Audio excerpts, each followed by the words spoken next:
The Galactic Academy of Interstellar Sciences had never accepted a human before.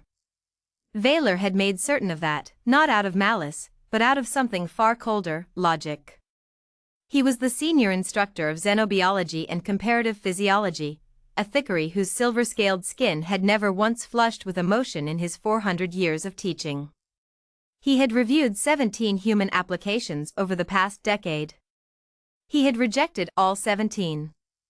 His reasoning was always the same, filed cleanly in the Academy's central archive. Species of origin, Earth, Sol system. Classification, Deathworld biome, category Omega 9. Admission denied. Psychological trauma from homeworld conditions renders candidates unfit for cooperative academic environments. On the morning Neria arrived, Vaylor was lecturing Hall 7. He did not look up when the door opened. "You are late," he said. "I know," said the girl. The gravity calibration room ran long. "Apparently, I don't need it." That made him look up. She was small by human standards, he had studied enough xenomorphology to know that. Perhaps 1.65 meters. Dark hair pulled back with complete indifference to aesthetics. Her skin was a warm brown, her eyes almost black, and she was carrying her own atmosphere recycler under one arm like it was a bag of groceries, not wearing it, just carrying it, as though the recycler itself was the inconvenience rather than the alien air she was breathing without it. Every other student in the hall was staring. "You are Neria," Vaylor said. "Vaylor instructor," she confirmed. She found an open seat and dropped into it. The recycler went onto the floor beside her boot. "Sorry again. Won't happen again." He was silent for 3 full seconds, an eternity for a thickery. "Your admission file," he said slowly, "states that you were born in the Atacama biocluster. Raised there, yeah. Born in the Deccan Plateau. 2 Omega-class subregions." He set down his datapad.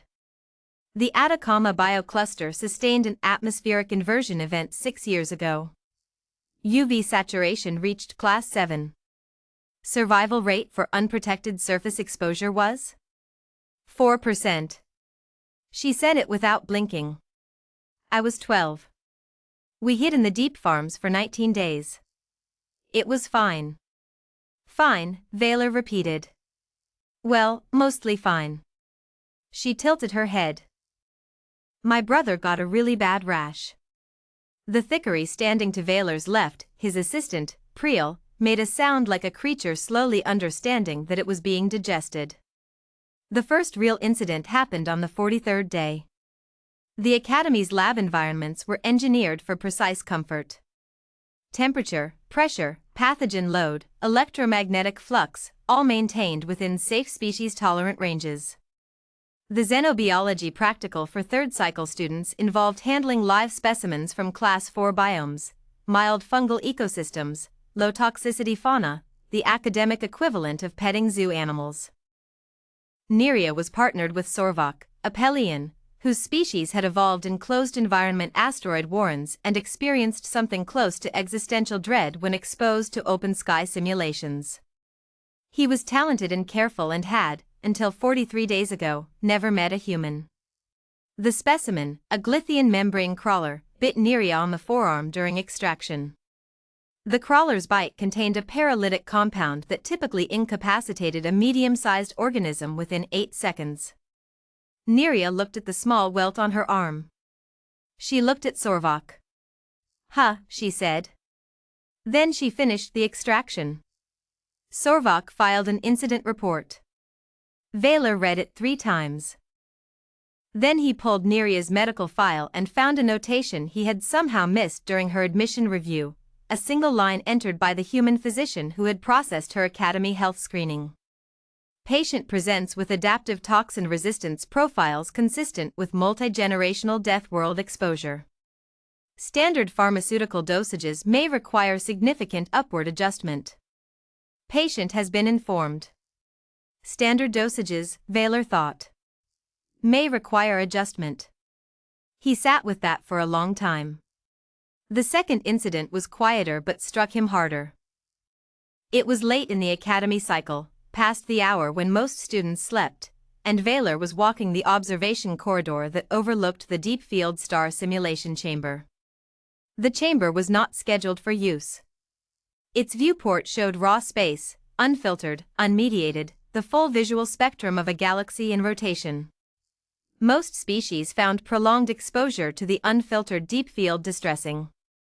It was something about the scale. Something about the silence the stars implied. Neria was sitting cross-legged on the floor in front of the viewport. She was not studying. She had no datapad, no notes, no equipment. She was just looking at the stars, her chin resting on her folded hands, her breath slow and even, her expression carrying something Vaylor did not have a precise scientific term for. He stood at the corridor entrance for a moment before she noticed him. Instructor Vaylor. It is past sleep cycle, he said. I know. She didn't move. Back home, the night sky in the Atacama is the clearest on the planet. You can see 40,000 stars with the naked eye on a still night. I used to sleep outside when it was safe enough. When it was safe enough, he repeated. The predator activity cycles down after the third hour of dark. Usually. She paused. Mostly. Vaylor walked to the viewport and stood beside her. The stars wheeled slowly in the simulation. A galaxy arm rotated past, hundreds of billions of stars in silent procession. Does it frighten you? He asked. The scale of it. Neria considered this genuinely, the way he had noticed she considered everything, not with false confidence, but with actual thought. No, she said at last. It makes me feel like home. Home is a death world. Yeah. She was quiet for a moment. I think that's the point. Vaylor did not respond immediately. He stood at the viewport for longer than he intended, watching the slow revolution of light across the dark. The final incident, the one that the other students would talk about for years, happened during the end-of-cycle practical assessment. The test was simple in theory: navigate a simulated high-hazard environment, collect 3 biological samples, return to extraction point. The simulation drew randomly from a database of 300 planetary environments, calibrated to the student's species designation. Neria's simulation drew a Class 7 environment. There was a murmur in the observation gallery when the designation appeared on the board. Class 7 was the second highest hazard category.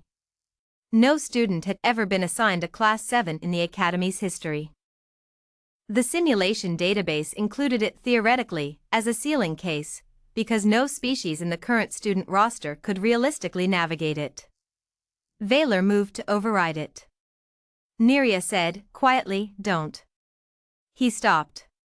She was already pulling on her assessment gear, light, practical, nothing like the full hazard suits that a Class 7 theoretically demanded. She checked her sample kit once and looked at the simulation entrance. Neria, Priel began. I'm from Earth, she said. Not with arrogance. Just as information. Just as a fact she was handing them so they would understand what they were about to watch. This is not going to be a problem.